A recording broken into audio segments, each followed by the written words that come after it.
ಇವ್ರ ಪ್ರಕಾರ ರಾಜಣ್ಣ ಅವ್ರ ಮಾತನ್ನ ಸೀರಿಯಸ್ ಆಗಿ ತಗೋಬಾರ್ದ ಅಂತ. ಅಲ್ಲ ಅವರು ಬಿಡಿ ಅದೆಲ್ಲ ಇವ್ರು ಯಾರಿಗೆ ಆಪ್ತರು ಅವ್ರು ಯಾರಿಗೆ ಆಪ್ತರು ಹ್ಮ್. ಇವರು ಯಾರಿಗೆ ಇವರು ತಮ್ಮ ಏನು ಹೇಳ್ತಾರೆ ಒಂದು ವಿಶ್ವಾಸ. ಸಪೋರ್ಟು ವಿಶ್ವಾಸ ಹ್ಮ್.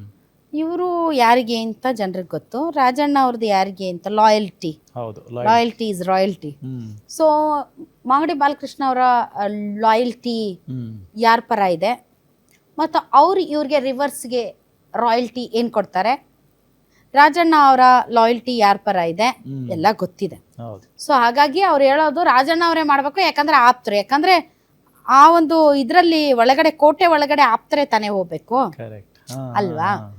ಸೊ ಈಗ ನನಗೆ ಅದಲ್ಲ ಅವ್ರು ಹೇಳಿದ್ದು, ಆ ಕಾಲ ಹೋಯ್ತು ಅಂತಂದ್ರು. ಮಾಟ ಮಂತ್ರ ಮಾಡಿಸಿ ಅಧಿಕಾರ ಕೊಡಿಸುವಂಥದ್ದು ಕಾಲ ಹೋಯ್ತು ಅಂತ. ಬಟ್ ಕಾಲ ಇತ್ತ ಅಂತ ಮಾಟ ಮಂತ್ರ ಮಾಡಿಸಿ ಅಧಿಕಾರವನ್ನ ಪಡೆಯುವಂತ ಕಾಲ ಒಂದಿತ್ತು ಅನ್ನೋದರ ಅರಿವು ಬಾಲಕೃಷ್ಣ ಅವ್ರಿಗಿದೆ. ಸೊ ಆ ಕಾಲ ಯಾವ್ದು ಯಾವತ್ತಾದ್ರೂ ಸಿಕ್ಕಾಗ ಕೇಳೋಣ ಅವ್ರಿಗೆ ಹಂಗೂ ನಡೆಯುತ್ತಾ ಅಂತ.